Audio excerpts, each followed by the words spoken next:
Saya bersyukur sekali, alhamdulillah bisa kembali mengikuti acara Dekopin.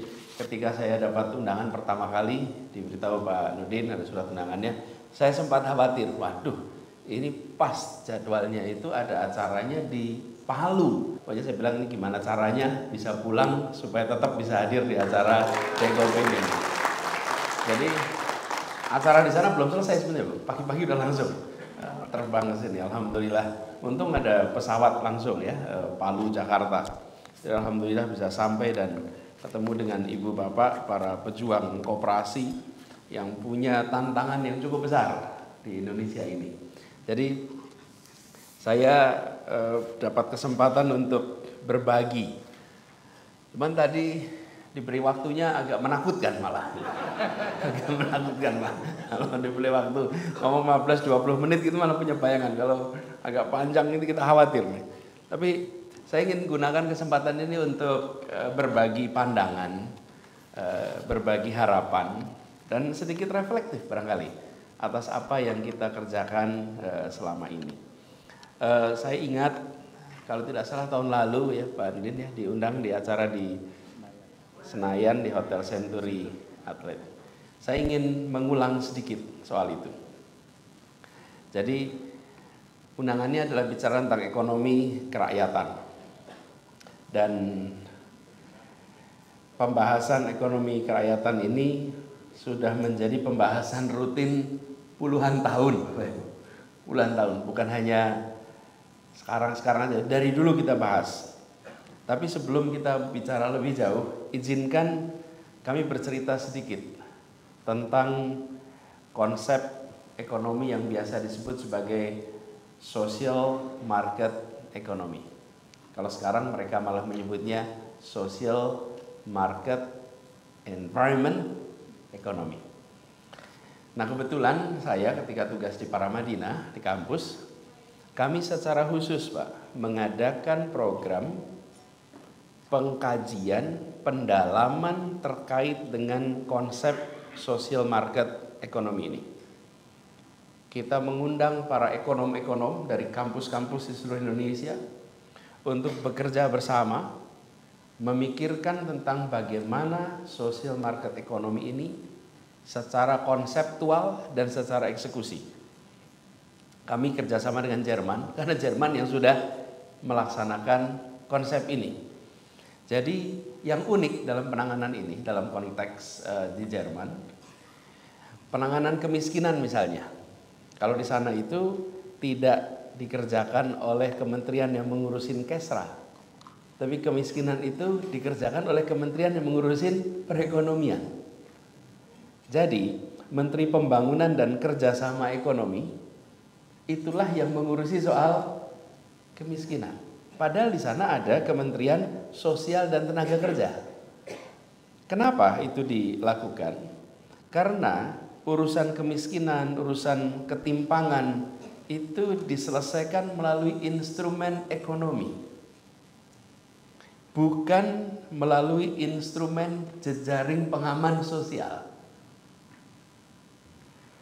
Jadi pasar perekonomian itu sengaja dirancang untuk memperhitungkan mereka yang miskin dan mampu mengakomodasi mereka dengan memberikan kesempatan-kesempatan yang setara di dalam sistem perekonomiannya. Yang biasa kita kerjakan, apalagi di Amerika Utara, biarkan market beroperasi. Nanti ada yang disebut sebagai market failure, kegagalan pasar.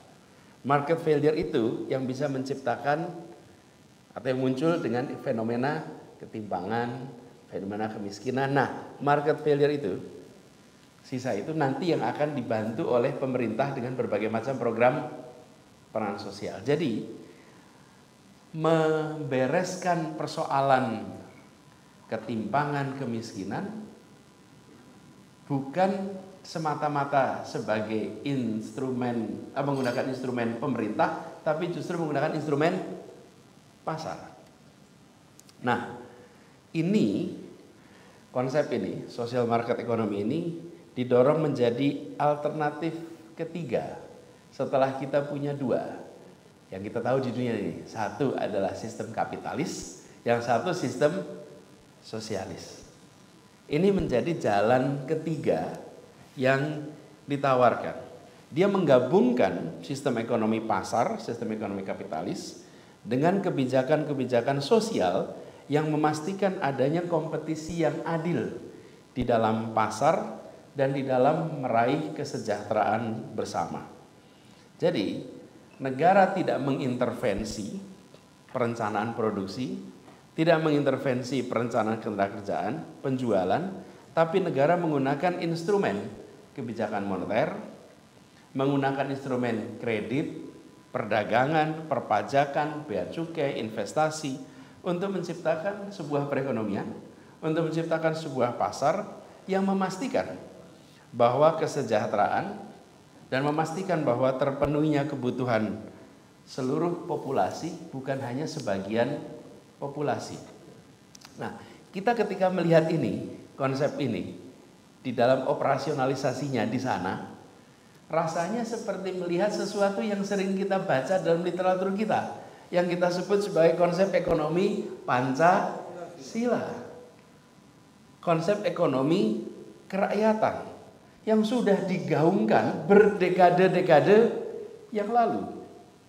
Nah, kalau kita lihat, saya cek nih sejarahnya, social market economy ini, itu pertama kali di Jerman itu tahun 49. Sebenarnya kita lebih awal tuh bicara tentang bagaimana ekonomi kerakyatan, ekonomi Pancasila itu sudah jauh sebelum tahun 49.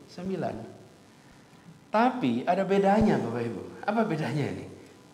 Bedanya kita-kita yang membawa konsep ekonomi kerakyatan, konsep ekonomi Pancasila berhenti di wilayah filsafat. Ekonomi Pancasila sebagai filosofi. Sementara mereka yang berada di dalam social market economy bergerak sampai modeling. Bagaimana hitungan matematikanya? Bagaimana model perekonomiannya? Fungsi produksinya seperti apa? Jadi di kita berhenti di wilayah filsafat, karena itu nggak bisa didebat, pasti semua setuju. Pasti semua setuju. Oh, filosofinya adil kok, mana ada yang nggak setuju sama adil? Pertanyaannya, bagaimana menjelaskannya? Nah kita generasi, kalau boleh saya cerita sedikit sejarahnya, Bung Hatta dan generasinya berbicara tentang ekonomi yang berkeadilan, pasar yang berorientasi pada kesejahteraan semua, bukan berorientasi pada kesejahteraan sebagian. Itu generasi Bung Hatta. Generasi berikutnya dikirim sekolah ekonomi rame-rame ke negara yang mengadopsi sistem kapitalis. Berangkat rombongan ke sana, dan kemudian di sana tidak sedikit pun belajar unsur sosialnya di dalam pasar. Teknik-teknik kebijakannya, modeling ekonominya, semua mengasumsikan pasar tanpa unsur sosial. Dan berbondong-bondong mereka pulang ke Indonesia, lalu menyusun perencanaan perekonomian Indonesia, tidak menggunakan kiblat yang disusun Bung Hatta, tapi menggunakan kiblat yang dipelajari ketika berada di sekolah tempat mereka belajar. Dan saya salah satu yang terbawa dalam rombongan itu. Iya. Saya berangkat ke Amerika. Saya berangkat ke Amerika itu asal beasiswa Fulbright. Bidangnya international trade. Saya ini sebetulnya bidangnya bukan politik, Pak Ibu. Bidang saya di Fakultas Ekonomi. Saya ini sarjana ekonomi. Ambil bidangnya adalah bidang international trade. Di sana bicara tentang ekonomi internasional, ekonomi policy. Dan tesis atau paper saya di final itu tentang currency market. Tentang apa itu currency market? Pasar mata uang. Pasar mata uang. Dan bagaimana mengelola currency market itu dengan benar, gitu kira-kira. Nah, tapi untungnya, fondasi yang saya bawa berangkat itu fondasi yang saya pelajari dari Bapak Mubiarto. Karena saya belajar ekonomi di Fakultas Ekonomi Universitas Gadjah Mada, Guru saya namanya Profesor Mubiarto yang bicara ekonomi Pancasila. Jadi, ketika saya berangkat ke sana, saya lihat itu, beda ya gitu di sana. Nah, jadi ketika kemudian saya ketemu dengan instrumen-instrumen itu, saya kemudian membaca, begini rupanya cerita Republik ini. Oke. Ketika kami belajar ekonomi Pancasila, ekonomi kerakyatan, nggak ada modelingnya Bapak Ibu. Nggak ada. Mana modelnya? Coba kalau Bapak Ibu tanya, ini mana modelnya?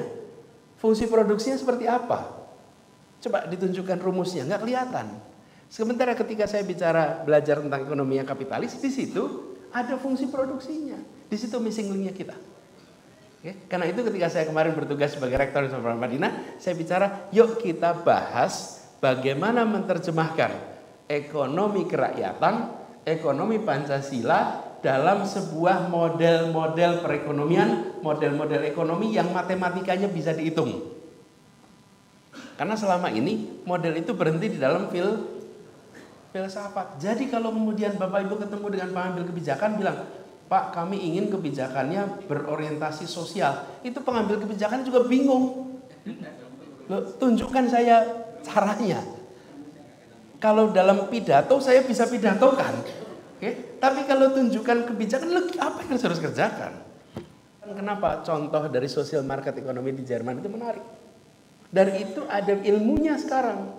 Dan yang menarik, kampus-kampus di Amerika Serikat mulai mengimpor dosen-dosen dari Jerman untuk mengajarkan social market ekonomi di pusatnya kapitalisme di Amerika Serikat.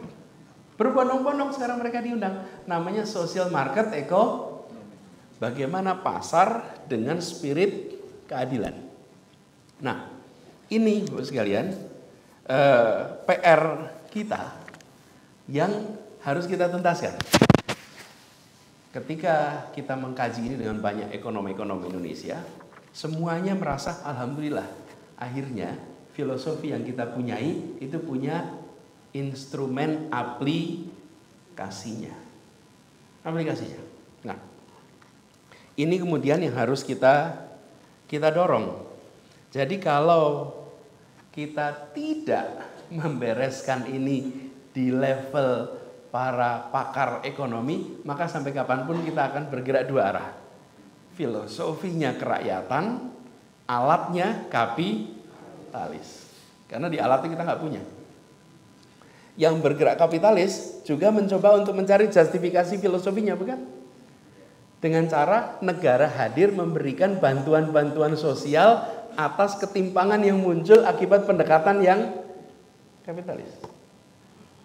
Nah, ini Bapak sekalian yang saya merasa PR ekonomi kerakyatan ini masih slogan, masih menjadi filsafat.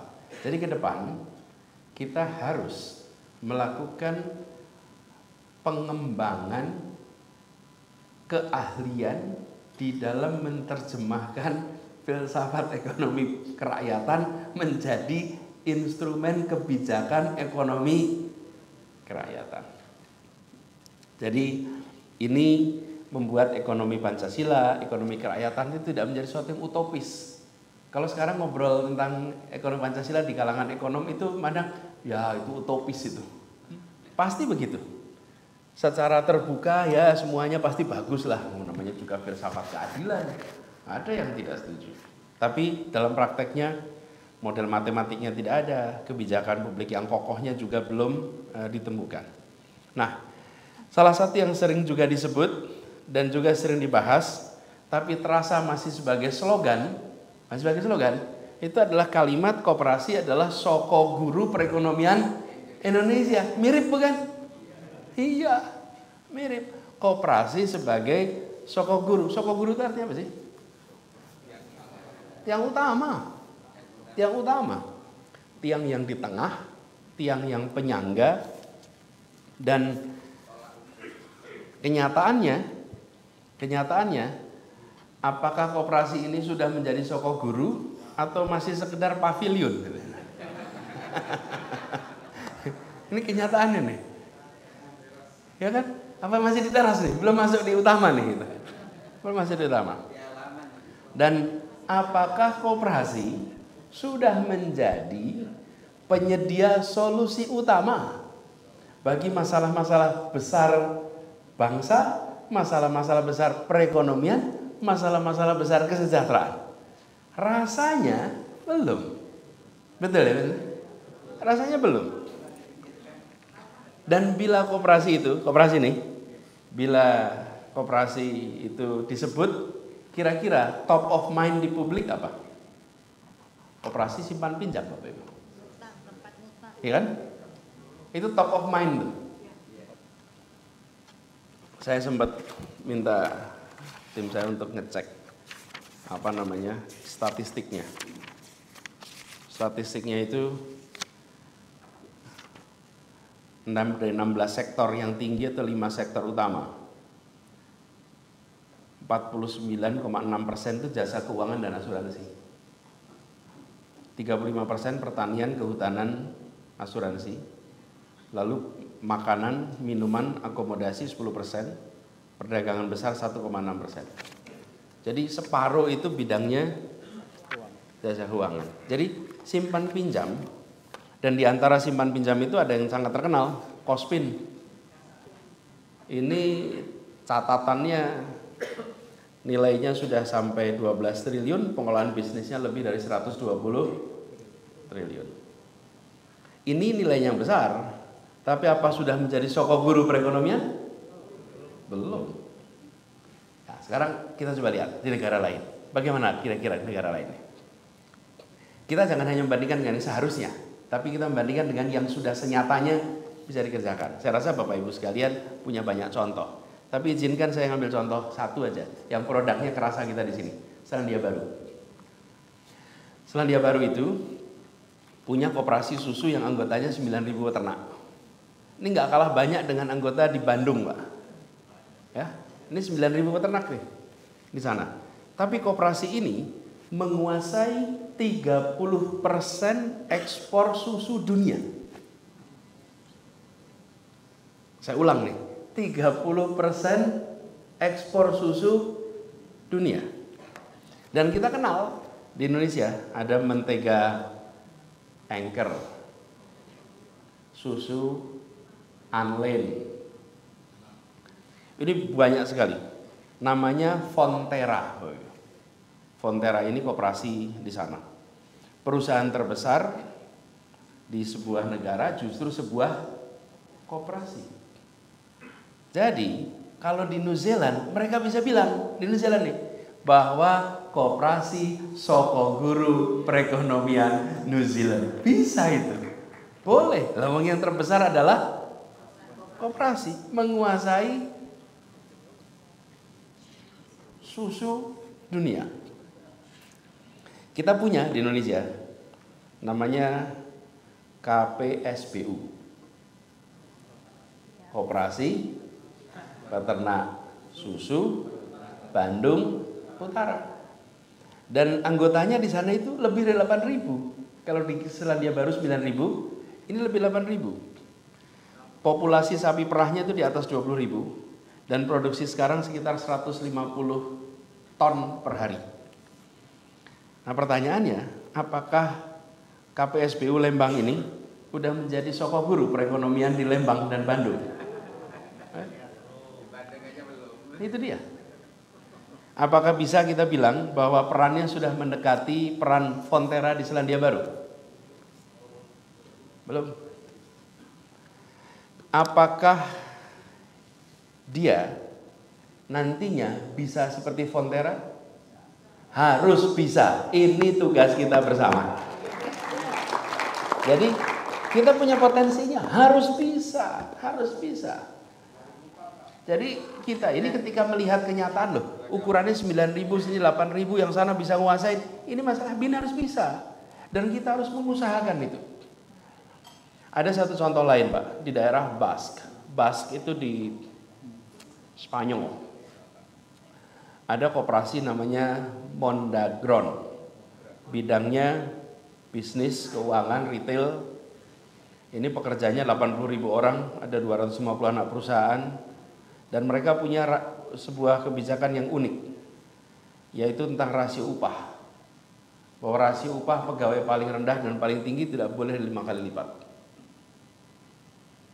Dan mereka ikut menentukan arah kebijakan. Ketika Spanyol kemarin menghadapi kontraksi, krisis global, mereka bersama-sama mengambil keputusan bukan mengurangi tenaga kerja, tapi mengurangi gajinya, mengurangi anggarannya secara bersama-sama, tapi tenaga kerjanya tidak dikurangi. Inilah contoh ketika fungsi produksinya itu berubah. Kita biasanya dalam perekonomian itu total produktivitas itu ada fungsinya. Ada sumber daya kapital nomor 1, labor, tanah, teknologi, kemudian dia menjadi persamaan fungsi produksi.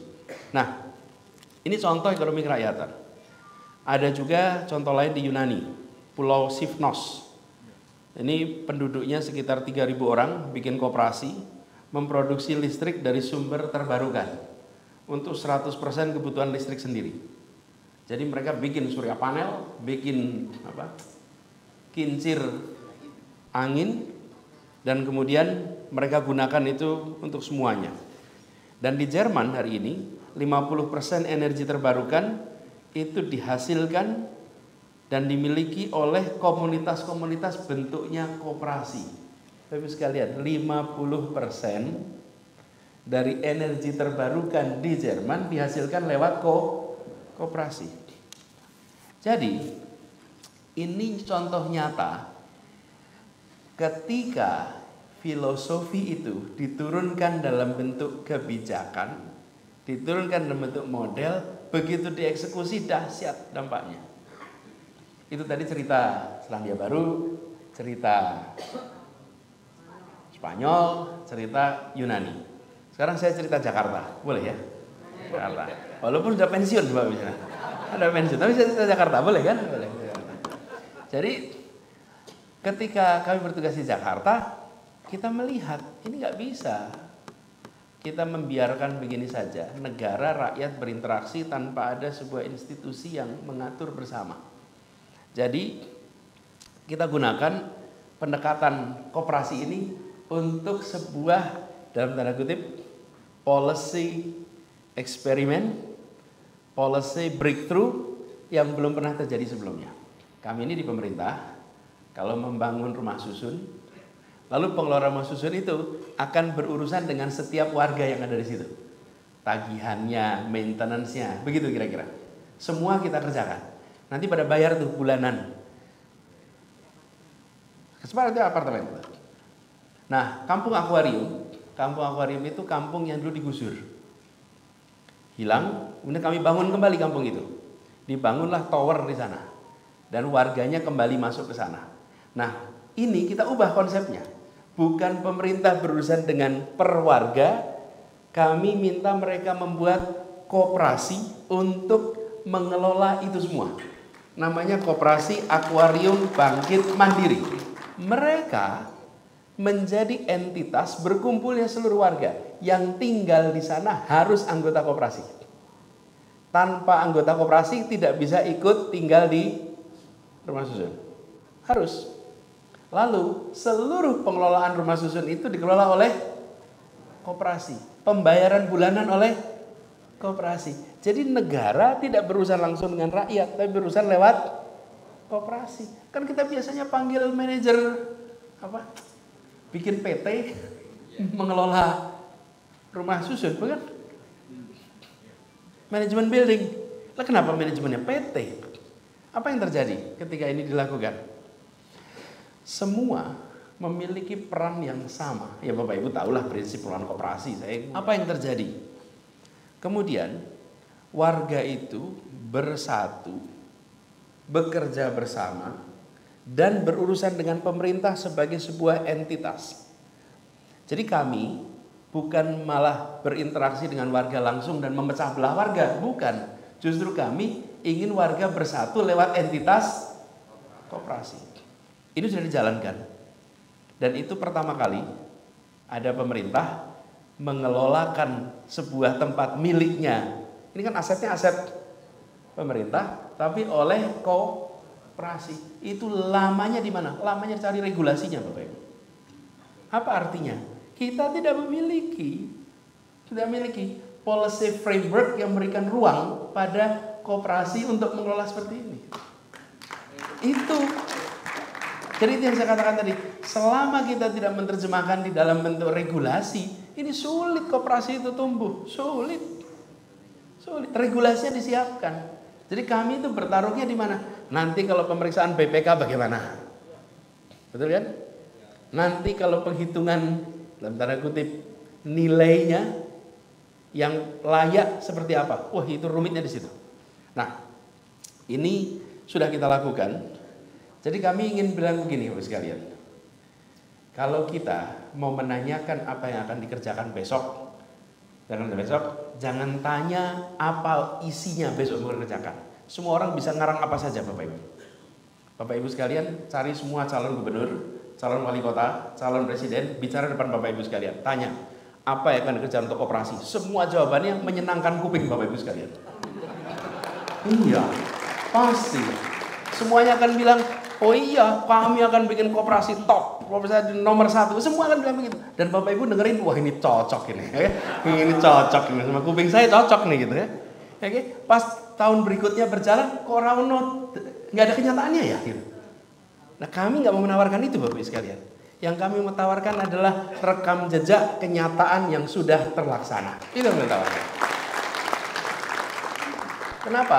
Karena ini rumus ini dalam psikologi 101 nih, semua yang belajar ilmu psikologi tahu. The best predictor of your future behavior is your past behavior. Okay? Prediktor terbaik untuk perilaku di masa depan adalah perilaku di masa lalu. Itu prediktornya, bukan kata-kata kita tentang masa depan. Bukan, Bapak Ibu juga kalau merekrut pegawai tenaga kerja pasti kan tanya. Kalau ditanyain, mau cari petugas jaga malam aja lah paling gampang. Sanggup nggak jaga malam? Lelean. Apa lelean itu? Nggak tidur. Nggak tidur. Sanggup nggak? Pasti bilang sanggup. 2 malam nggak tidur, oh siap. Bapak Ibu terus percaya gitu? Nggak mungkin lah. Bapak Ibu lihat CV-nya. Oh, nggak pernah tugas jaga malam, kok ngaku bisa jaga malam? Ya nggak akan terjadi. Jadi Bapak Ibu sekalian, berhentilah fokus pada visi misi. Karena visi misi itu bisa disusun orang lain dan bisa indah sekali. Lupakan itu Bapak Ibu. Visi misi. Setiap kali ada kandidat datang, saya ingin dengar visi misi. Hanya mesti bagus Bapak Ibu. Mesti bagus. Terus apa yang Bapak Ibu dapat dari visi misi yang bagus itu? Keterpesonaan sementara. Ya, itu yang Bapak Ibu dapat. Tanyakan rekam jejak. Tanyakan rekam jejak. Visi misi itu imajinatif, tapi rekam jejak itu realita. Rekam jejak itu kenyataan. Nah, kami mau coba di Jakarta ini. Ketika kemarin kami kerjakan, coba dengan pendekatan ini. Makanya saya katakan tadi namanya policy experiment, policy breakthrough, di mana kita siapkan regulasinya supaya koperasi itu. Jangan sekarang. Harapan saya pendekatan ini diteruskan. Kita lakukan untuk Kampung Bukit Duri. Di Bukit Duri itu warganya dulu digusur, kita buatkan rumah susun yang baru. Sekarang mereka menggunakan koperasi juga untuk mengelola itu. Oke. Nanti Kampung Bayam menggunakan koperasi juga untuk mengelola. Nah kita berharap nanti semua yang baru-baru di Jakarta itu menggunakan koperasi. Kita sudah mulai. Mudah-mudahan diteruskan. Tanda tangannya sudah tidak saya lagi soalnya. Kan itu soal tanda tangan gitu kan. Nah, tapi arahnya sudah dan berjalan. Jadi Bapak Ibu sekalian, ketika awal tahun lalu, awal tahun ini, kami semua diundang para gubernur ke Nusantara, ibu kota baru. Kami diminta untuk membawa tanah dan air. Nah, kami nggak bawa air mistis-mistis. Kami tidak bawa tanah mistis-mistis, bukan. Tidak. Kami nggak bawa itu semua. Yang dari leluhur mana, enggak. Yang kami bawa itu adalah tanah dari kampung akuarium. Untuk membawa pesan bahwa Republik ini didirikan oleh rakyat kebanyakan dan kita harus mengelolanya dengan pendekatan yang mengandalkan pada pendekatan disusun konstitusi kita berbasis kerakyatan. Tanpa penggusuran yang seperti biasa kita kerjakan. relokasi itu tidak bisa dihindari Bapak Ibu sekalian. Dalam semua pembangunan relokasi tidak bisa dihindari. Tapi pendekatannya harus pendekatan yang tepat. Nah, ini yang kita bawa kemarin untuk bawa pesan itu. Walaupun terus ramai Bapak Ibu karena bawa tanah dari kampung akuarium. Tapi kita ingin membawa pesan bahwa ya kalau ke depan kita harus bicara tentang bagaimana membuat koperasi ekonomi kerakyatan menjadi salah satu strategi utama dalam mengendalikan dampak berlebih dari ekonomi pasar bebas. Kapitalisme dan ekonomi pasar bebas ini Bapak sekalian, sebetulnya ini relatif baru. Sebelum kapitalisme apa namanya Bapak sekalian? Sebelum ada kapitalisme? Feodalisme Bapak Ibu. Itu sebelum ada kapitalisme itu namanya feodalisme. Dan di bangsa kita punya feodalisme itu. Ada. Sebelum ada social market ekonomi, sebelum ada kapitalisme, ekonomi kita ini dikuasai oleh tuan tanah dan kaum aristokrat. Kaum aristokrat, para ningrat. Mereka memperkerjakan orang-orang kecil, dan orang-orang kecil ini nurut saja karena mereka menghadapi potensi kelaparan, ketidakterdidikan, penderitaan. Nah, ini sudah berjalan panjang, baru kemudian mulai abad 15-16 di Eropa muncul terobosan tentang perekonomian berbasis kapitalisme, dan feodalisme ini di Eropa mengalami pergeseran. Tapi di tempat kita feodalisme itu masih jalan terus agak panjang. Jadi saya ingin sampaikan bahwa munculnya kelas berdagang, munculnya variasi market based economy itu fenomena baru dan punya tingkat kesuksesan yang bervariasi. Nah, kita melihat Bapak Ibu sekalian, kapitalisme ini telah berhasil mempercepat peningkatan kesejahteraan penduduk bumi secara agregat. Secara agregat kita menyaksikan itu. Jadi gedung ini, kenyamanan yang kita nikmati ini, itu contoh bagaimana sebuah pendekatan itu berhasil memberikan kenyamanan hidup bagi begitu banyak orang. Tapi dia punya dampak yang side effect yang tidak kalah dahsyat. Nah, kita menyaksikan kita di ruangan ini, AC-nya nyaman bukan? Terangnya enak bukan? Oke, tapi untuk ini bisa terjadi apa Bapak sekalian? Emisi yang dihasilkan oleh gedung ini, itu gedung-gedung seperti ini, itu menyumbang 30% dari emisi efek rumah kaca di dunia ini. Sumbangannya 30% dari gedung. Kenapa? Lah wong AC-nya nyaman begini. Nah itu residunya kemana Bapak Ibu? Betonnya. Lalu listriknya. Listriknya dimunculkan dari mana ini? PLTU Bapak Ibu. PLTU-nya di sekitar Jakarta. Itu keluar dalam bentuk cerobong asap yang mengotori lingkungan kita. Jadi ada ketidakpedulian pada kerusakan lingkungan, ada ketimpangan yang melebar akibat distribusi income dan kesejahteraan yang tidak setara, ada kegagalan pasar, dan ada siklus ekonomi yang boom and bust. Nah, ini Bapak sekalian, seperti juga perkembangan teknologi, perkembangan ilmu itu mengalami fase-fasenya. Dan sekarang ini kita menyaksikan bahwa feodalisme dialihkan dengan sistem kapitalis, lalu ada alternatif sosialis, lalu sekarang muncul social market ekonomi. Nah, bagaimana dengan kita di Indonesia? Dari pengalaman kami kalau melihat di Jakarta, caranya bukan dengan memusuhi satu sistem, tapi dengan membuat terobosan dan dibesarkan. Terobosan dibesarkan.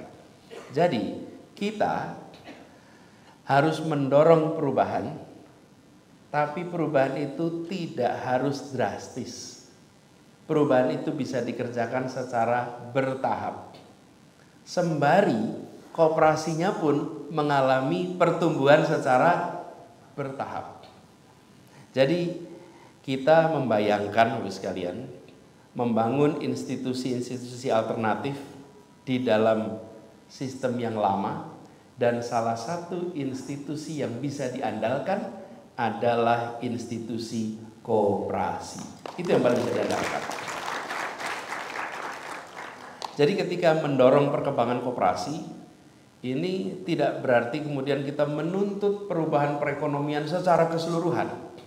Namun kita membangun organisasi yang lebih menjanjikan kesetaraan bagi mereka yang terlibat di dalamnya. Dan bila koperasi ini bisa membuktikan, bisa menyelesaikan masalah-masalah besar, bisa menyelesaikan masalah-masalah mendasar, tidak hanya sebagai lembaga simpan pinjam, maka koperasi dengan sendirinya akan tumbuh, koperasi akan beralih menjadi mainstream, dan insya Allah bisa menjadi mesin utama perekonomian Indonesia. Jadi kita ingin Bapak Ibu sekalian punya koperasi sekelas Fonterra yang bisa menghasilkan keadilan sosial seperti yang di Mondagron, yang bisa seinovatif seperti di Sifnov Island. Nah, Bapak Ibu sekalian yang berada di Dekopin itu punya contoh-contoh champion koperasi. Betul. Ada contoh-contoh champion koperasi, itu dibesarkan. Strateginya itu dibesarkan. Dan carikan regulasi pemerintah apa yang menghambat itu menjadi besar. Itu diubah. Itu diberikan ruang untuk bisa berkembang. Jadi, saya melihat PR untuk mengerjakan ini itu besar tapi doable. Hanya kita-kita yang berada di dalam pemerintahan itu harus mau mencari ruang policy apa yang harus diubah, ruang policy apa yang harus diberikan. Jadi kalau boleh Bapak sekalian, mumpung lagi Rapimnas nih, Bapak Ibu identifikasi 4 hal. 1, terkait kebijakan untuk koperasi nih, hal apa yang harus diteruskan dan ditingkatkan oleh pemerintah. 2, hal apa yang harus dikoreksi oleh pemerintah. 3, hal apa yang harus dihentikan oleh pemerintah. Oke. 4, terobosan apa yang harus dikerjakan oleh pemerintah. Itu semua terkait dengan koperasi. 4 ini Bapak Ibu. Jadi kita bukan bicara tentang ekonomi kerakyatan berkeadilan dengan utopia terus mau diterjemahkan ke Indonesia, mau diterjemahkan ke keseharian kita. It won't work. Berjalan. Kita lihat prosesnya, jangan deduktif kira-kira kalau itu. Teorinya lalu kita mau terapkan, jangan, pendekatannya lebih induktif. Lihat kenyataannya lalu identifikasi 4 itu. Apa yang harus diteruskan dan ditingkatkan, apa yang harus dikoreksi, lalu apa yang harus dihentikan atau diganti, diberhentikan. Lalu yang keempat adalah apa yang baru, apa yang harus dimulai. Dari sisi koperasinya, identifikasi champion-champion koperasinya siapa. Harus think big, start small. Berpikirnya besar, bekerjanya mulai dari yang kecil, yang nyata nih. Jadi kalau tadi kita bicara koperasi peternak susu Bandung Utara misalnya tuh, atau Kospin misalnya nih, ya apapun lah, Bapak Ibu yang lebih tahu, Bapak Ibu yang berada di dalam institusi ini, mana yang bisa jadi champion, mana yang bisa menjadi pembuka, identifikasi itu, lalu seriusi untuk itu diberikan ruang tumbuh berkembang, sehingga nantinya kita bisa memiliki contoh-contoh. Bapak Ibu sekedar informasi, saya tidak menghentikan pengelolaan rumah susun lama di Jakarta diubah jadi koperasi. Tidak Bapak Ibu. Saya menerapkan pada yang baru, yang lama belum diganti. Kenapa? Biar yang baru ini terbukti dulu nih. Jalan terbukti berapa tahun, 5 tahun, 6 tahun, lalu dilihat, nah baru yang lainnya mengalami perubahan. Kita kadang-kadang kalau bikin perubahan tuh pengen sekarang, pengen lakukan, tepuk tangan buat pemilu ditunjukkan, gitu Bapak Ibu. Jangan, bubar semua. Ini bukan, ini perubahan untuk kesejahteraan rakyat. Jangan kita kerjakan semuanya, pokoknya asal kelihatan angka statistiknya keren. Jangan. Senyatanya terjadi perubahan. Jadi kami kebijakannya yang baru kita terapkan dengan pola koperasi. Nah, ini kira-kira ke depan saya berharap Dekopin ambil positioning ini. Ambil positioning ini.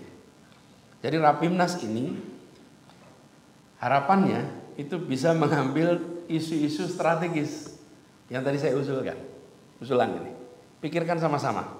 Dan harus kita manfaatkan momentum pasca pandemi ini sebagai kesempatan untuk restarting our economy on the right track. Restarting economy on the right track. Pemerintahnya memberikan ruang, akademiknya mulai memasukkan itu yang saya sebut tadi sebagai ekonomi kerakyatan, sebagai konsep perekonomian. Lalu semua yang bergerak di bidang koperasi itu mengidentifikasi. Jadi nantinya ketika kita bicara tentang cita-cita Republik ini menghadirkan keadilan sosial, maka keadilan sosial itu bisa diraih lewat proses perekonomian yang baik, yang benar. Bukan sekedar dari tangan pemerintah. Dan dengan begitu maka itu self-sustaining. Bapak sekalian, kesejahteraan berkeadilan yang lewat mekanisme pasar itu self-sustaining. Kalau berkeadilan lewat kebijakan pemerintah, pemerintahnya ganti bisa tidak sustain, Bapak Ibu. Tapi kalau lewat mekanisme pasar, dia akan self-sustaining. Nah, selama ini, kalau boleh saya itu sebagai kalimat bahan penutup, selama ini kita mengasumsikan mekanisme pasar itu efisien, tapi kita tidak memasukkan unsur fairness, justice di dalam ekonomi pasar. Itulah yang kira-kira nanti harus kita kerjakan sama-sama. Jadi Bapak sekalian saya hormati, ini adalah harapan, ini adalah cerita tentang apa yang sudah dikerjakan dan bagaimana ke depannya itu bisa kita ekstrapolasi, bisa kita besarkan untuk seluruh Indonesia. Nah, kami berharap Dekopin bisa mencerna ini semua, merenungkannya, dan mudah-mudahan mewujudkan dalam bentuk langkah-langkahnya. Kami ingin sampaikan terima kasih kepada Ibu Bapak sekalian yang konsisten berada di dalam rute yang senyap ini, rute yang sunyi ini. Ya, ini adalah rute yang tidak banyak yang mengerjakan, betul kan? Ya. Secara jumlah memang besar dari sisi jumlah institusinya, dari sisi jumlah orangnya. Tetapi secara porsi di dalam perekonomiannya, nah kita ingin agar skala itu membesar. Kami mempercayai sekalian bahwa